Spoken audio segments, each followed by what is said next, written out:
Hi everybody, I'm Steve Chilcote, forester and wildlife biologist in Pennsylvania.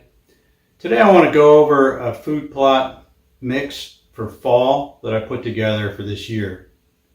This mix is designed to give you forage from planting time all the way through fall, winter, spring, and into next summer, and provide food 365 days out of the year.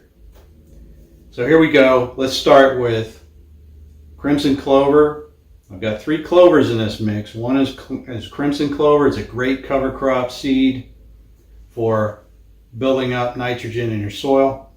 It produces a great flower next spring that in June will be a great pollinator plant for you.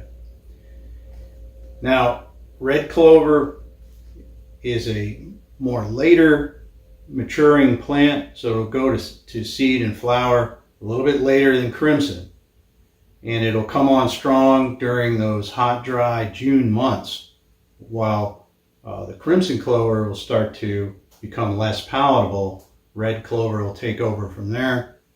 Also produces a nice pollinator flower. And then fixation Balansa clover is a clover that can handle a lot of different soil types, pHs, and moisture conditions. It's a great plant if you want to terminate with crimping later, because it's got a hollow stem. It grows pretty tall, as you can see in the picture, and provides really nice forage leaves. The fixation Balansa is a variety that's really great for food plots. So that's your 3 clovers. Now we move on to kind of a candy crop, which is foraged soybeans. And you might think, well, why are you putting in soybeans with this mix in the fall? Well, what I try to do is put soybeans on in the mix so that that's the first thing that deer are going to focus in on with their browsing. It'll take the browse pressure off the other plants and give them a chance to come up. They'll be gone very quickly and they won't really grow, but they're just there to take the pressure off. You can probably buy them kind of cheap. If you can find some that are left over from spring that they're not allowed to sell, they might give you some. I can't really guarantee you that your seed mill will give you any, but especially if they're Monsanto beans, where they have to be licensed. Okay, but anyway, foraged soybeans. The next thing is Austrian winter peas. Austrian winter peas is a great plant for food plots. Also a good pollinator flower next spring. Austrian winter peas is one of those plants that if you get it down deep enough, you want to get it down at least 1 inch to 2 inches. And since the growing point is well below ground, it'll continue to grow in very cold temperatures. It'll grow almost down to freezing. And I've seen palatable plants growing right up through ice already. When the snow is melting and creating an ice skate rink on your food plot like it does some winters. The only thing that's sticking up above the ice sometimes is your winter peas. In the spring, it's always there. And deer can chew on they generally eat the tips of the vine, and they don't mow it all the way down to the ground like they do a lot of other plants. So it's always hanging around in the spring. It's a really reliable food plot seed. It doesn't take up much space, so you can put it on pretty heavy. And it also will grow up your taller plants. Like if they don't get chewed down, they'll vine right up your wheat or your sorghum or whatever you have in there. All right, now, the main part of this mix is the cereal grains. I have winter wheat, oats, and rye. Now, my winter wheat is going to be an awnless variety. I use awnless wheat so that it doesn't have the beard on it that pokes the deer in the nose. They don't really want to eat the grain. When it bolts next year, it's good forage all through the fall, winter, spring, and then when it bolts in June and makes a seed head, then in July, deer can eat the grain right off the tops of the wheat plants. Oats, the same thing. Oats will be palatable all through, and then they'll take off in the spring again if you don't get super cold temperatures. Now, you try to use oats that are bred for cold temperatures as best you can, but they're usually good for 10 degrees. But if it goes well below 0, then oats should be left out probably. And then rye is pretty reliable. It'll grow no matter what. Poor soils, acid soils, real cold temperatures. It'll always be there. It's very reliable, and deer will eat it. It's not as palatable as wheat and oats, and I don't like how tall it gets in the summer.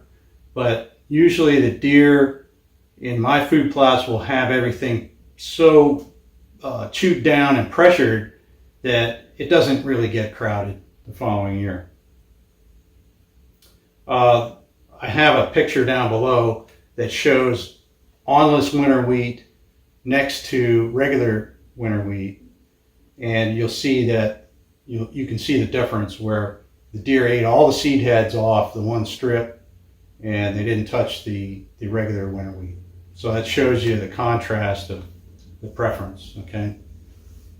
Okay, next we move on to our brassicas. I'm going to put 3 brassicas in there: collards, rape, and smart radish. Collards are a great plant that puts on a huge leaf, very grazing tolerant. It'll always grow a new leaf back after it's been grazed. Very cold tolerant. It's the most cold tolerant of all the brassicas, and it's a pretty tough plant. So in harsh conditions, it's a great plant to use. It only has come available as a cover crop seed recently, so you don't see it a lot, but lately you've been seeing the shiny bags with collards. But you don't need to buy it there. You can buy it from green cover seed, where I got this. Trophy rape is not dwarf Essex rape. It's a cross between a rape and a turnip. Okay, so it's got hybrid vigor. It doesn't make a bulb. I don't really like to grow bulbs because I just don't feel that's a good forage for deer. Puts on a lot of green and a nice deep taproot.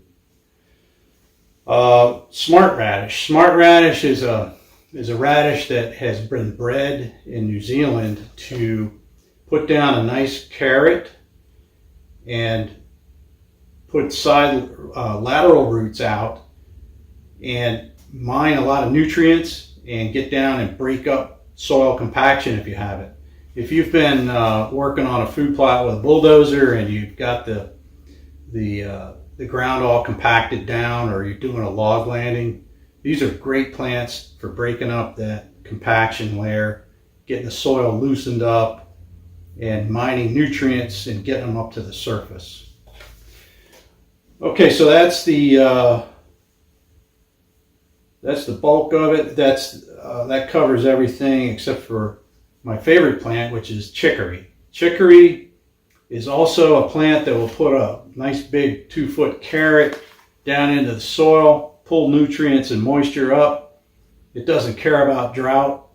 If you watch my last video about drought proofing your food plots, chicory was an important ingredient in a drought proof food plot because it just doesn't care. I've got chicory that I sprinkled on my lawn a couple years ago that's about 10 inches tall right now, where I haven't mowed the grass in probably 3 weeks. So it'll go down and find that moisture and make a nice big palatable leaf for you. All right, so if you want to buy this particular mix, you can just call Colton Tomey at Green Cover Seeds. I'll put his contact link down below. Tell him you want the Chilcote Forestry sack of seeds, and they'll ship it to you. That's just a courtesy. I'm not making any money off of seeds. I don't sell seeds. But if you want to make it simple and you want a really good, professionally designed food plot mix, you might want to just go ahead and buy that. You're welcome to it. I will put the list of seeds down below as well, in case you want to pick out, it'll show you the percentages, and if you want to tweak that or leave some stuff out, add stuff in, that'll give you a good base. All right, well, thanks for watching, and stay tuned this fall. I'm going to do some experimental plantings and different methods, and I'll show you how that works out. All right, thanks again, and I'll see you on the next one.